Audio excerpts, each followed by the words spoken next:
The Ozark wilderness, quiet, endless, unforgiving. Some say it's just bears and coyotes out there, but the locals whisper about something else, something older, something hungrier. Whole families gone missing, campers never found, and human bones scattered like trash in the dirt. You see, in the deepest hollows, there are people who are feral, twisted, and hungry. This story is a feast, served raw. Because when you wander too far into the Ozarks, you might just end up on the menu. Welcome to Weird Encounters, a place where the ordinary fades into shadow and the unexplainable comes alive. Don't forget to like, subscribe, and become part of our ever-growing community of the curious.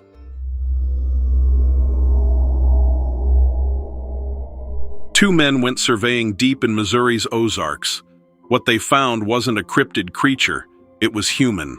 They call them the Hollow People, and they say they're still hunting in those hills. This creepy story was recently submitted to Weird Encounters, and I would love to know your thoughts in the comments section. I never thought I'd write something like this. I'm a practical man. I don't scare easy, and I don't tell tall tales. But after what I went through last fall in the Mark Twain National Forest, I don't know what else to do. If you hear this, take it seriously. The hills of the Ozarks hold something older and darker than most folks realize. My name is James Walker. I'm 54 years old, born in Salem, Missouri, and I've lived in Dent County all my life. I work as a surveyor for a logging company, which means I spend a lot of time in the backwoods marking plots and planning routes. I've hunted since I was a kid, know the trails and hollers like the back of my hand. Or at least I thought I did. This all started in late October. The company was considering a contract near an old, unused section of the forest south of Acres. My boss wanted me to scout it for access roads and erosion risks. Normally, I work alone, but this time my buddy Rick Thomas, a part-time forest ranger, came along. He said he'd heard rumors about missing hikers in that section and didn't want me heading in solo. That decision probably saved my life. We rode in on all-terrain vehicles, following a service trail until it petered out into brush. From there, we hiked with packs and gear. The forest was quiet, the leaves turning gold and red, air crisp with the season. It should have been a good day, but early on I noticed the silence. No birds, no squirrels, no woodpeckers tapping, just the sound of our boots. About 3 miles in, we found the first sign, an old camp. A couple of tents half collapsed, fabric mildewed, gear scattered, pots rusted through, sleeping bags shredded. At first we thought it was just abandoned by careless hikers. But then we saw the bones. They weren't animal. Human femurs, ribs, a skull with the jaw missing, all piled near the fire pit. Some had been cracked open, marrow sucked clean. Rick swore under his breath, told me not to touch anything. He took pictures for his report. I picked up a piece of clothing half buried in leaves, looked like a ranger jacket, torn and stained dark. That was when I felt eyes on us. The trees pressed close, the holler running deep on both sides. I scanned the ridges, and for a split second I saw movement. A figure, pale, thin, crouched against a tree. It slipped back out of sight when my eyes hit it. I told Rick. He frowned, said it was probably a trespasser, maybe a squatter. But his hand went to the pistol on his hip. We moved on, unsettled. An hour later, we came across an old homestead. Just the stone foundation and a half-collapsed chimney, maybe 19th century. The place reeked, rot and iron. In the cellar hole, we found more bones, dozens, piles. Some gnawed, some strung up on wire like trophies. That was when we heard the cry. It was faint at first, a child's voice calling from the ridge. "Help me!" Rick and I locked eyes. He shook his head. The cry came again, closer this time. Same words, same tone. We both knew it wasn't real. No kid would be out here, miles from any road. and the voice had that same flat quality, like a recording. Rick raised his pistol and yelled into the woods, "We know what you're doing." Then the brush rustled, and a rock clattered down the slope, landing near us. We weren't alone. We decided to turn back. No survey was worth this. But when we reached the spot we'd left our ATV, they were sabotaged. The tires were slashed clean through and the fuel lines cut. Rick cursed and said, "They don't want us leaving." We should have stayed put, maybe made camp and waited for daylight. But the thought of spending a night with those things watching was unbearable. We set out on foot, following the creek downstream, hoping to hit a service road. That's when the rocks started. Small at first, tossed from the tree line, then bigger. One slammed into a tree trunk a foot from my head. I caught glimpses in the fading light, figures darting between trees. Thin, dirty, naked but smeared in mud. Faces pale and hollow, eyes dark. They weren't just people living rough. They seemed feral, predatory, and cannibalistic. We picked up the pace, but the terrain got rough. The Ozark hills are full of sinkholes and old mine shafts, and we stumbled straight into one. The ground gave way beneath me, dropping me into a pit lined with jagged limestone. I crashed down hard, and my shoulder got injured. Rick scrambled to pull me out. As he hauled me up, I saw what was in that hole. Bodies, at least 6, in various states of decay. Some missing limbs, some stripped to bone. The stench hit me and I started gagging. Rick yanked me up, eyes wide with panic. "We gotta move." Now we staggered through the brush, night falling fast. Behind us, the howls started. Human but twisted. High-pitched shrieks, guttural growls. They were hunting. We broke into a clearing dotted with old pines, and that's when they closed in. 6 of them circling. Men, women, maybe even teenagers. Their skin was pale and under layers of filth, hair matted. They carried crude weapons, clubs, sharpened sticks, and hatchets and knives rusted with age. Rick fired a warning shot. They flinched but didn't run. One of them laughed, a dry, rasping sound. Then they charged. I swung my machete as one lunged, slashing across his arm. He fell back, but another came from the side. Rick fired twice, near them this time. They scattered quickly, low to the ground, like animals. My shoulder burned from tafall, and Rick's arm was gashed open, but somehow we got away, stumbling downhill into thicker brush. The screams followed, but they seemed to stop chasing us. We spent the night hidden in a rock outcropping, taking turns keeping watch.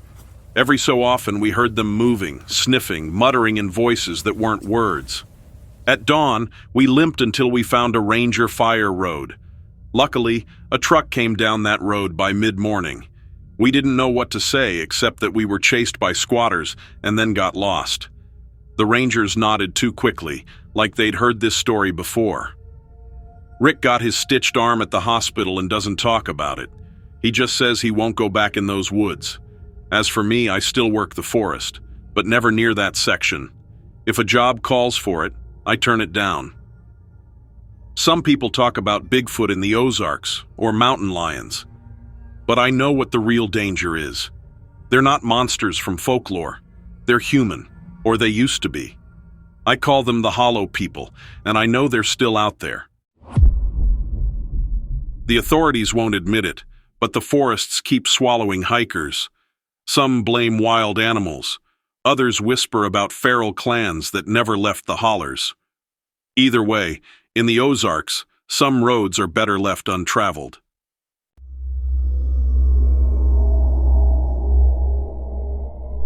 In the dark forests of Appalachia, 2 hunters found themselves stalked by something that walked like a man but hunted like a wolf. This is their story.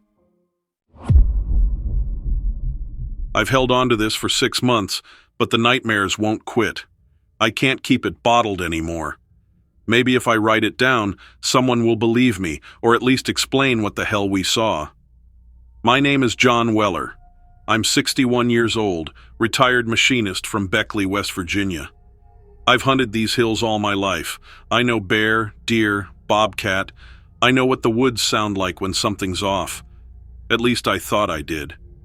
In October, me and my buddy Randy, 58, coal yard foreman, stubborn as a mule but tough as they come, took a week off to hunt in Monongahela National Forest. We parked Randy's old Ford at a trailhead near Spruce Knob and hiked in with packs and rifles. Plan was to set up a small camp, stay 2 nights, maybe 3 if the weather held. First day was fine. The woods were quiet, but not dead. We bagged a couple squirrels for stew, set up a tarp shelter, and drank coffee by the fire. Randy cracked jokes about black bears raiding our packs. Nothing unusual. But that night, something started circling. It was around 1 a.m. The fire had burned low. I woke up to the sound of branches breaking. Heavy. Not a deer. Not a raccoon. It moved with weight. Randy heard it too. We both sat up, rifles in hand. The noise stopped. Then we heard breathing. Not close, but carried across the dark. Low and steady, like something big was waiting just beyond the light. We threw more wood on the fire and stayed awake, rifles ready. Whatever it was, it didn't come closer. After an hour, the woods went quiet again. The next morning we found tracks, not bear, not cat. They looked like wolf prints, only huge. Twice the size of my hand, sunk deep into the soil. The claws were long, gouging at least an inch. Randy spat and said, "Biggest damn wolf I've ever seen." But wolves don't live in these woods. We should have packed up then. But Randy insisted we'd be fine. We hunted all day, caught nothing. The forest felt wrong, like it was holding its breath. That night, it came closer. We were eating squirrel stew when the woods erupted with noise, snapping branches, leaves thrashing, then silence. I aimed my flashlight toward the tree line. For a split second, 2 eyes reflected back, amber, burning bright. Too high off the ground for any wolf or coyote. Then they blinked out. Randy muttered, "No damn way." We built the fire high and tried to ignore the feeling of being watched. But just after midnight, something screamed. Not like a cougar, not like any animal I've heard. It was a mix of howl and roar, deep enough to rattle my chest. The sound echoed off the ridges. My skin went cold. Randy gripped his rifle so tight I thought he'd snap it. "That ain't no wolf," he whispered. The screaming came again, closer. Then came the smell. Not rot, not skunk. Musky, wet fur mixed with iron. It burned my nose. The trees shook as something massive pushed through. We caught glimpses between trunks.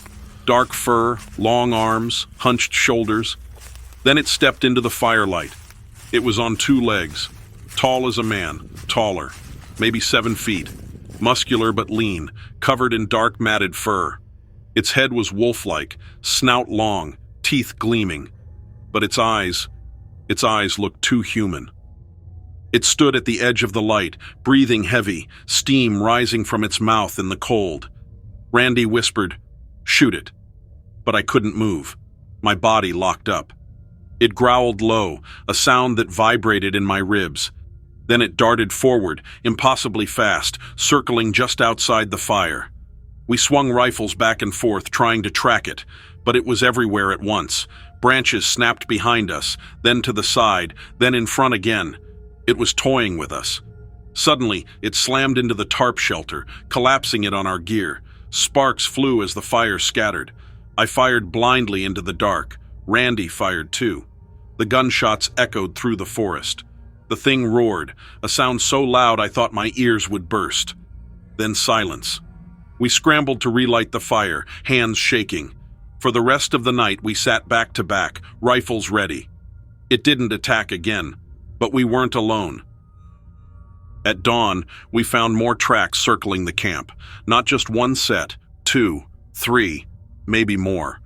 We decided to leave. We packed fast, barely ate, and started down the trail. Halfway to the truck, we heard it again. Heavy footsteps pacing us from the trees, always just out of sight. Randy shouted into the woods, cursing, daring it to show itself. That was a mistake. The thing burst from the brush 20 yards behind us, crashing through saplings like toothpicks. We ran, packs bouncing, rifles clutched, lungs burning. The trail narrowed along a ravine. On one side, a steep drop. On the other, a rock wall. No way off. It chased us there. I looked back once. It was on all fours now, sprinting like a wolf, claws digging deep. Its speed was unreal. Randy slipped on loose gravel and went down hard. I hauled him up, but by then the thing was nearly on us. I fired point blank. The bullet hit its shoulder. It stumbled but didn't stop. We reached the truck by sheer luck. We threw our gear in, jumped inside, and peeled out. In the rearview mirror, I swear I saw it standing at the tree line, watching us. We never reported this because who would believe us? All I can say is what we saw that day was insane. We were both terrified and aren't going back. I just wanted to let people know that there are things out there we can't explain, and what I saw that day will haunt me forever. If something that big and that smart is roaming Appalachia, what else is out there? And how long before it decides not to let anyone leave alive? Let me know what you think in the comments.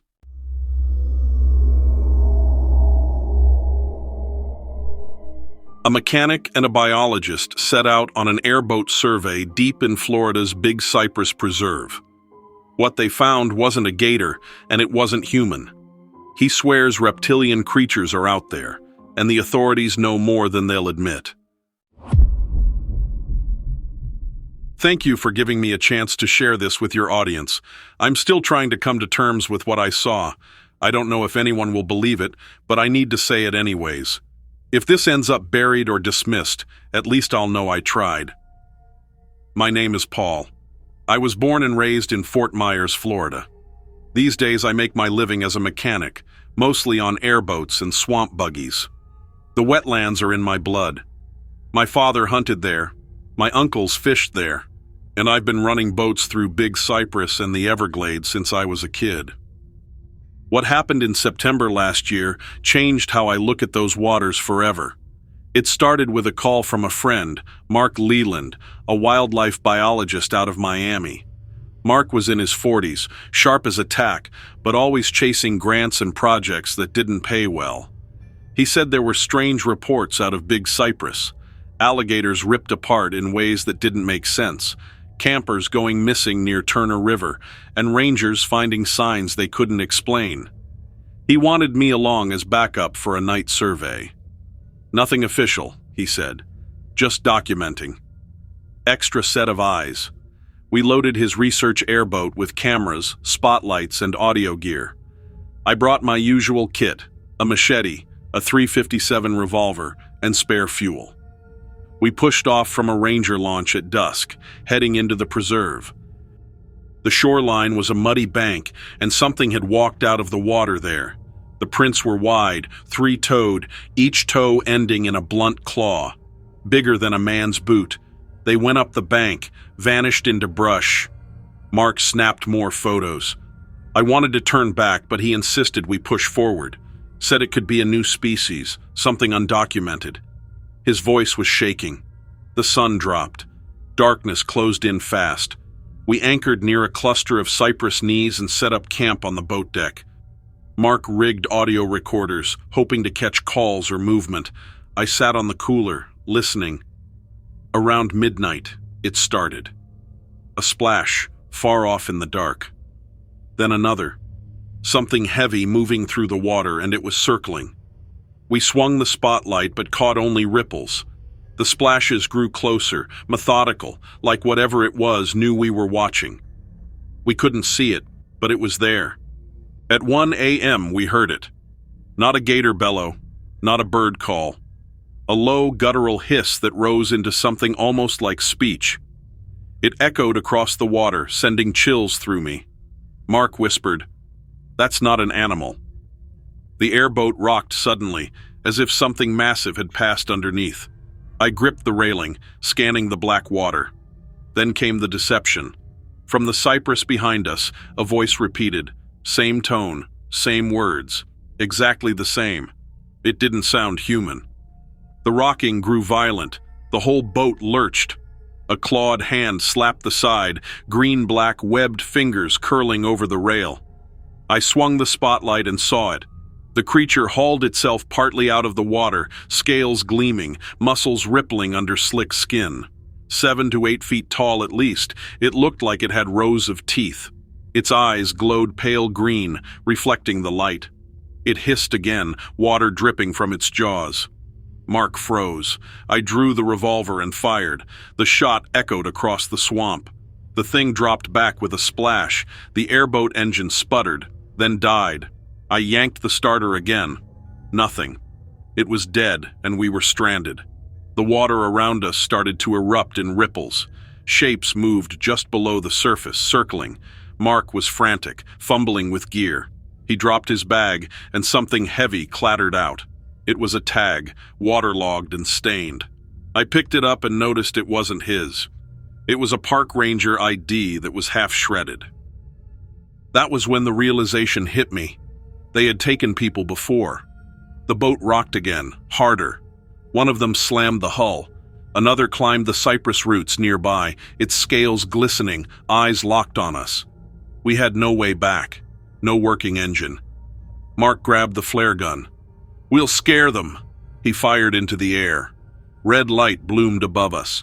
The creatures didn't scatter. They hissed even louder. The one on the cypress dropped into the water with a splash. Then came pursuit. The water churned as they closed in. I fired until my revolver clicked empty. Then something slammed into the boat. The deck tilted and water started flooding in. Mark screamed. One of the creatures lunged up, jaws snapping inches from his leg. I swung the machete, slashing across its snout. It shrieked, a piercing cry that rattled my skull, then fell back into the water. The boat was sinking. We grabbed what we could and leapt onto the cypress knees, scrambling up the slick roots. The creatures circled below, hissing, glowing eyes staring up at us. We clung there all night, soaked and shaking, waiting for dawn. When morning came, they were gone. The swamp looked normal. Birds called, insects hummed like nothing had happened. We slogged through muck for hours until we hit a trail. Some hunters found us there. We told them we'd lost the boat to something we'd never seen before. Later, Mark admitted he'd found reports, old ones, about reptilian sightings in the preserve. Ranger gear gone missing, bodies never recovered. Some of the evidence had government tags on it, marked biological hazard. He hadn't told me before because he knew I wouldn't come. But what I do know is I'll never set foot in Big Cypress again.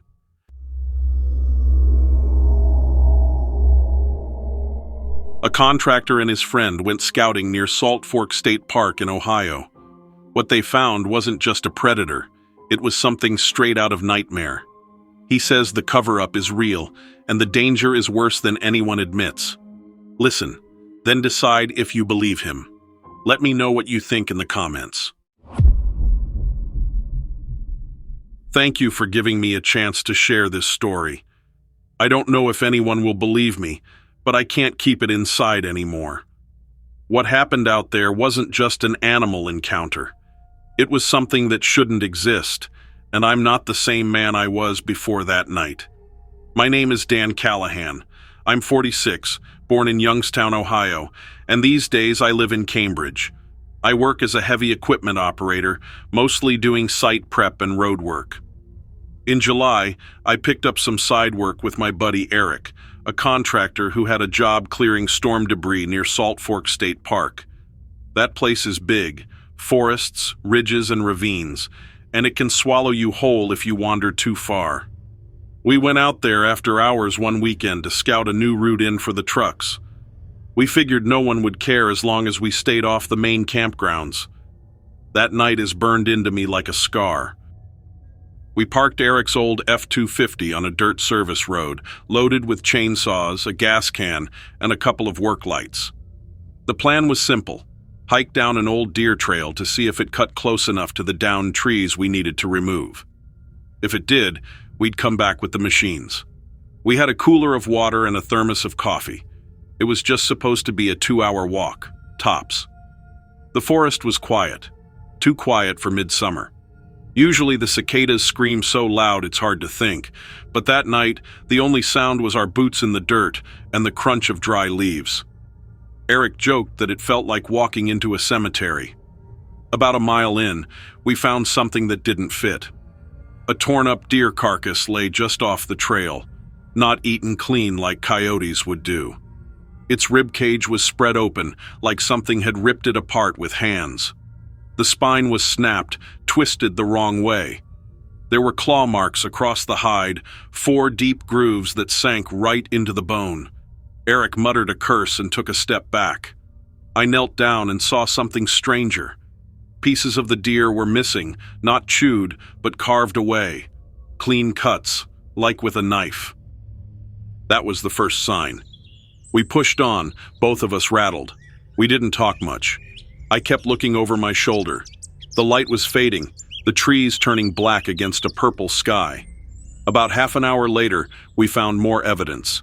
A tree trunk, 6 feet up, slashed deep with the same 4 claw marks.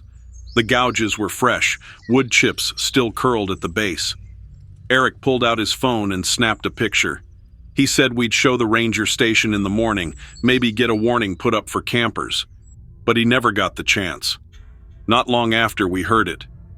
At first, it sounded like a dog barking, low and hoarse, far off down the ridge. Then it changed. The sound lengthened, stretched into a howl, then dropped into something guttural and wrong.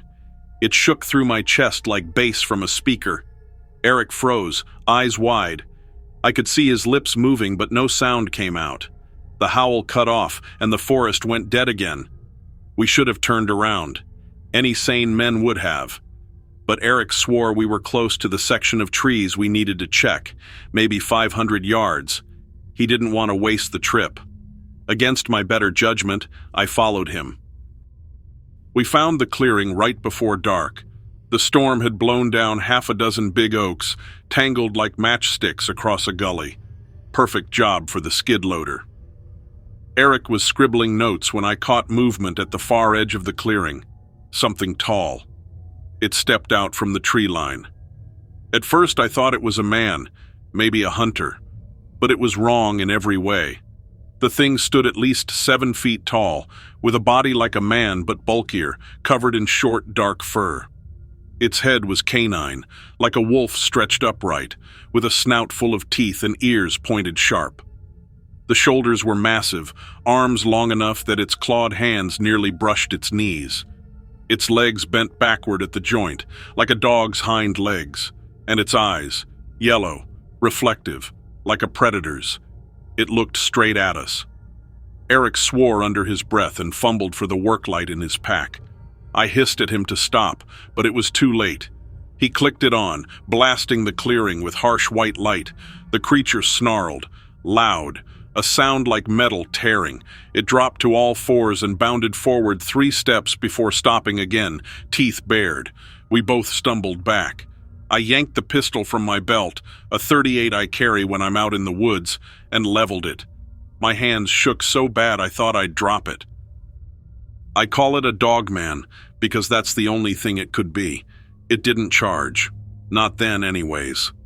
It paced back and forth at the tree line, eyes never leaving us. Its movements were deliberate, like it was testing us. That was the proximity dread. I swear I could feel its breath from across the clearing. Eric whispered that we should retreat slow, keep the light on it. We edged backward toward the trail, step by step. The thing mirrored us, never breaking eye contact. When we reached the path, it let out another guttural howl and melted back into the trees. For a moment, I thought we were safe. Then we realized the mistake. The trail forked, and in the panic, we took the wrong turn. The woods closed in tighter here, ravines cutting the ground in steep drops. The deeper we went, the harder it was to tell direction. Eric's phone had no signal. My compass spun like the needle was drunk. That was when I knew we weren't just lost, we were being herded. We started hearing it again, not howling this time, breathing, heavy, measured breaths that always seemed just behind us. We'd spin the light back, and nothing. Then a branch would snap closer, then closer still. We tried to cut downhill, figuring we'd hit the service road. That's when the deception started. Somewhere ahead, we heard a man's voice calling, "Help! Over here!" Eric shouted back before I could stop him. The voice came again, closer. Same words, same tone. But the words didn't bend or break like a real man shouting through trees. They were too clean, like a recording. Exactly the same each time. I told Eric it wasn't real. He looked at me like I was crazy, but even he stopped yelling back. That's when the breathing returned, this time to our left, then to our right, then both. We ran. The ravine dropped steeper, mud slick from a rain earlier in the week. Eric slipped, tumbling down 15 feet before slamming into a log. He screamed, clutching his ankle. I scrambled after him, nearly breaking my own neck on the wet slope. His ankle was bent at an ugly angle. We weren't walking out of there. I heard the Dogman above us, a deep growl followed by the scrape of claws on rock. We were trapped. The gully funneled into a dead end, a wall of stone too steep to climb. Our only way out was the slope we'd fallen down, and now it stood at the top, silhouetted against the night. It didn't come down right away. It just stood there, watching. Eric whimpered, trying not to scream from the pain. I pressed my back to the rock wall, pistol raised. The Dogman tilted its head like it was studying us. Then, slowly, it started down the slope. I fired. The gunshot cracked like thunder in the ravine. The round hit its shoulder. I saw the fur ripple, saw it jerk back. But it didn't drop. It snarled, louder than ever, and lunged halfway down before stopping again. It was testing us, playing with us. I grabbed Eric under the arms and hauled him sideways along the gully.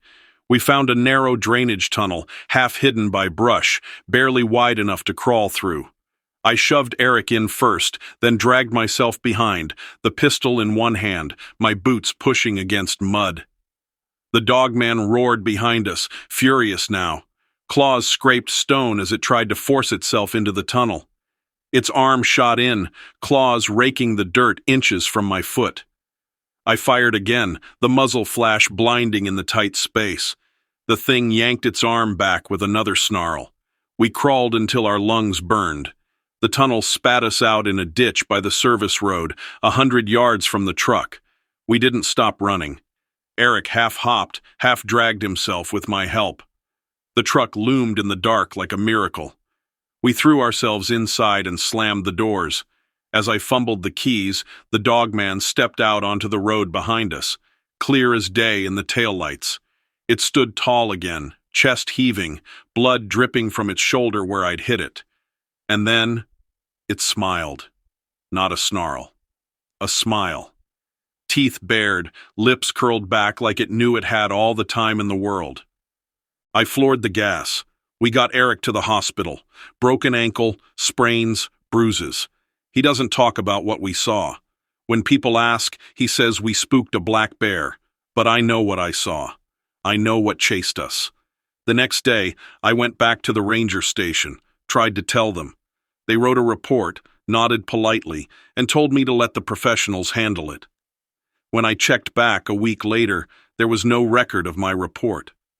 The ranger I'd spoken to wasn't available. Eric begged me to drop it, said he doesn't want to lose work or get labeled crazy. I get it, but I can't sleep.